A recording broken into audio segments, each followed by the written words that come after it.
Shalom, Bruchim Habaim. Welcome to this video.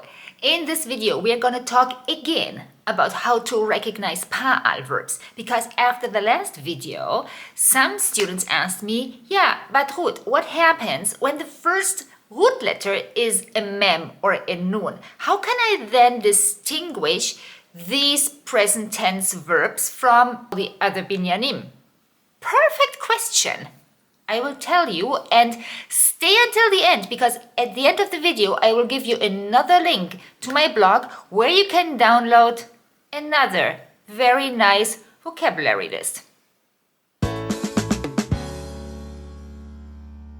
So this here is the overview that you got from me in the last video. Here I showed you when we have a whatever root, the present tense in regular Pa'al, that depends on the root, but we're here in the regular verbs. The present tense starts also with the very first letter of the root. In this case here it's a samech. Okay, and this is always the case. Here I show you the code. The root and the first letter stays where it is, and we simply add a vav between the first and the second letter. Okay, that's it. Now, and I also showed you that this is not the case in all the other binyanim. This is why it is actually easy to figure out if the verb we see in present tense is pa'al or not. And this is the other overview I gave you. I showed you that pl, hif'il, hitpa'el, their present tense always, and I tell you, always starts with a mem. In nif'al, it is always a nun. So this is how you can tell them apart easily.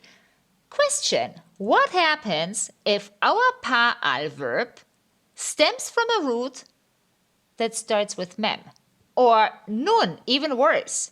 You see a verb, a conjugated verb, it starts with nun, and you would immediately think that is nif'al. Well, that is not true.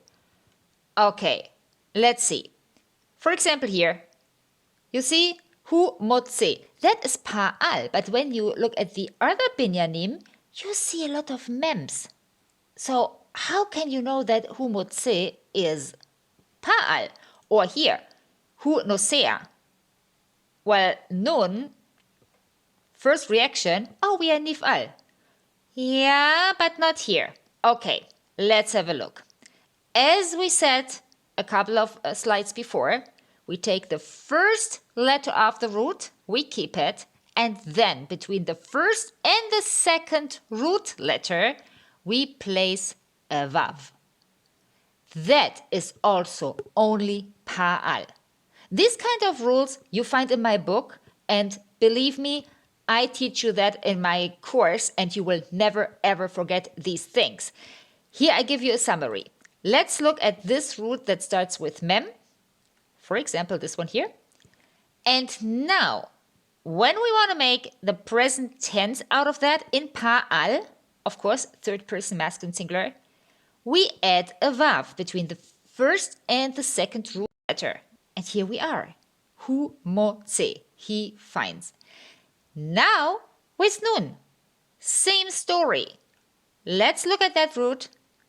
We place a vav between the first and the second root letter. Hu nosea.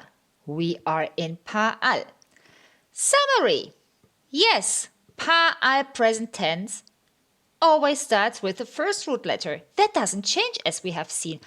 But if you are confused, and I don't blame you, that happens easily in Hebrew, then you go to the next very typical thing in pa'al. You watch out for the second letter of the verb, not of the root, of the verb. That means here in this case, hu soger, the second letter of that verb is a vav. Then you are definitely in pa'al. And now you can go to my blog and download a PDF with two lists. One list contains regular pa'al verbs where the root starts with mem, and the other one where the roots start with nun, so that you have an idea which pa'al verbs start with mem and which pa'al verbs start with nun. The link to that you find in the description of this video, and Guys, that was it. I hope it was helpful and I hope I see you in the next video. Neshikot, shalom.